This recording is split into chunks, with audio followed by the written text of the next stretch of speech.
વધારે નહીં પણ થોડું સાચું જાણવું છે તો અત્યારે તમે સાચી જગ્યા પર છો.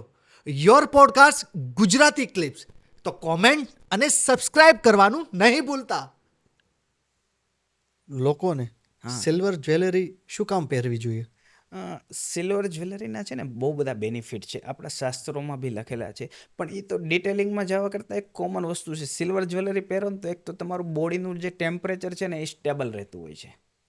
એમ હા, એ ઘણા લોકોને ના ખબર હોય, અને આપણા શાસ્ત્રોમાં તો લખ્યું જ છે કે ભાઈ લેડીઝને સિલ્વર જ્વેલરી પહેરવી જ જોઈએ, કે એનાથી તમારી રેડિયો સિસ્ટમ જે બ્લડની છે એ બી સ્ટેબલ રહેતી હોય છે, અને ટેમ્પરેચર બી મેન્ટેન રહેતું હોય છે, જે ઘણા લોકોને ખ્યાલ નથી હોતો. પણ આપણે તમે ઘણીવાર ગામડામાં કે એ સાઈડ તમે જાઓ ને તો ત્યાંના ટ્રેડિશનલ લોકો હોય ને, તમે જોજો પગમાં હાથમાં સિલ્વર હા, હોય જ્વેલરી છે. હોય જ છે.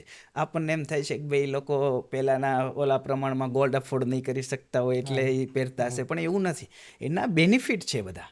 એટલે સિલ્વર જ્વેલરી જો સમજતા હોય ને એક્સેપ્ટ કરતા હોય તો લોકોને પહેરવી જ જોઈએ. પછી મેન્સ હોય, ફિમેલ હોય, કોઈ બી હોય, ભલે નાની પહેરો મોટી પહેરો, કંઈ બી એક નાનો પાર્ટ સિલ્વરનો આપણી સ્કિન સાથે ટચ હોવો જ જોઈએ. સૌથી વધુ કયા કન્ટ્રીમાં આ સિલ્વર જ્વેલરી પહેરાતી હશે? હવે જો આપણે દુનિયામાં અત્યારે સૌથી હાઈએસ્ટ કન્ટ્રીમાં મીન્સ ગ્રોથિંગ કન્ટ્રીમાં જોવા જઈએ ને તો અમેરિકા છે. અમેરિકા એટલું મોડર્ન છે, આપણને એમ થાય કે ભાઈ આપણે ઇન્ડિયા બી એટલા મોડર્ન છે. અમેરિકા દુનિયામાં સૌથી વધારે સિલ્વર જ્વેલરી પહેરવાવાળી કન્ટ્રી છે. અમેરિકામાં હા, લોકોને એમ થાય કે ભાઈ એ તો મોડર્ન પહેરતા હશે, ડાયમંડ જ પહેરતા હશે, ગોલ્ડ જ 100%. પહેરે. અમેરિકામાં સિલ્વર જ્વેલરી તો પહેરે છે, સિલ્વર રિયલ ડાયમંડ બી સિલ્વર જ્વેલરીની અંદર ફિટ કરીને પહેરે છે. આપણે તો સિલ્વર જ્વેલરીને અત્યાર સુધી માર્કેટમાં લોકો એમ જ સમજતા હતા કે ભાઈ નહીં, સિલ્વર જ્વેલરી એટલે એક પગના સાંકળા હોવા જોઈએ, એક કંદોરો હોવો જોઈએ, નોર્મલ લેડીઝ માટે જોઈએ. નહીં, સિલ્વર જ્વેલરી ફેશનનો બહુ મોટો પાર્ટ છે. જો એટલી એડવાન્સ કન્ટ્રી બી એટલું વધારે સિલ્વર જ્વેલરીને કન્ઝર્વ કરતા હોય તો આપણે તો હજી બહુ બધા પાછળ છીએ. હજી તો આપણે ઇન્ડિયામાં આનું માર્કેટ તો હજી બહુ મોટું થવાનું છે હજી. શું વાત છે? હા. અમેરિકામાં એટલા પ્રમાણમાં પહેરાય છે? અમેરિકામાં, ચાઇનામાં, યુરોપમાં બહુ સૌથી વધારે ટ્રેન્ડ હોય ને તો સિલ્વર જ્વેલરીનો છે. હવે હા.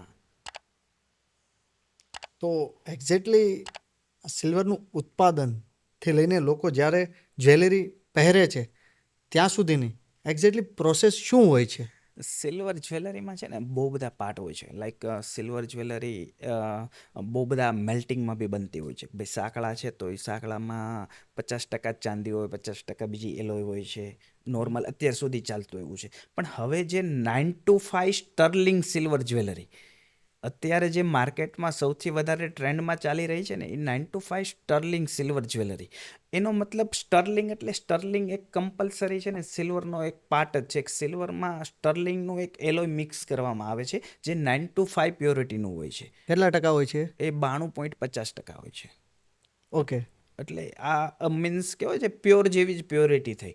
એનાથી એની જે ચળકાટ છે ને એમાં વધારો થતો હોય છે, અને મીન્સ લોંગ ટાઈમ સુધી એક કન્ટિન્યુ પ્રોડક્ટ ચાલ્યા રાખે એવી વસ્તુ બને છે. પહેલાં કેવું થાય, અલગ અલગ શેપ આવતા હતા, અલગ અલગ ડલ થઈ જતું હોય ચાંદી, પણ આ સ્ટર્લિંગ કરવાથી છે ને એક અલગ જ એમાં વેલ્યુ એડ થતી હોય છે જે શાઇનિંગ.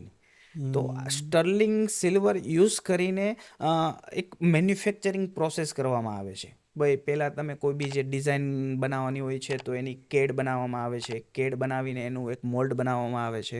મોલ્ડ પછી એને કાસ્ટિંગમાં કન્વર્ટ કરવામાં આવે છે. કાસ્ટિંગ થયા પછી એમાં પોલિશિંગ થાય છે. પોલિશિંગ થયા પછી એમાં ફાઇલિંગ કરવામાં આવે છે. પાછું ફાઇલિંગ કર્યા પછી પાછું એમાં સેટિંગ કરવામાં આવે છે. ડાયમંડ અમેરિકન જે ઝીરકોન ડાયમંડ આવે એ સેટિંગ કરવામાં આવે છે. એ સેટિંગ થયા પછી એને પાછું પોલિશ કરવામાં આવે છે. પોલિશ થયા પછી એક બહુ મહત્ત્વનો પાર્ટ છે રોડિયમ. રોડિયમ.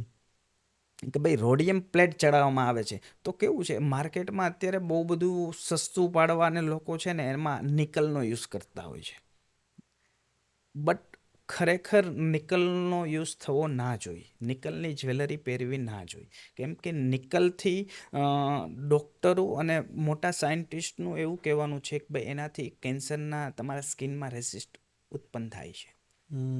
તો 9 to 5 સ્ટર્લિંગ સિલ્વર જ્વેલરીમાં રોડિયમનો બહુ મહત્ત્વનો પાર્ટ છે. કે જેમાં રોડિયમ નિકલ ફ્રી હોવું જોઈએ.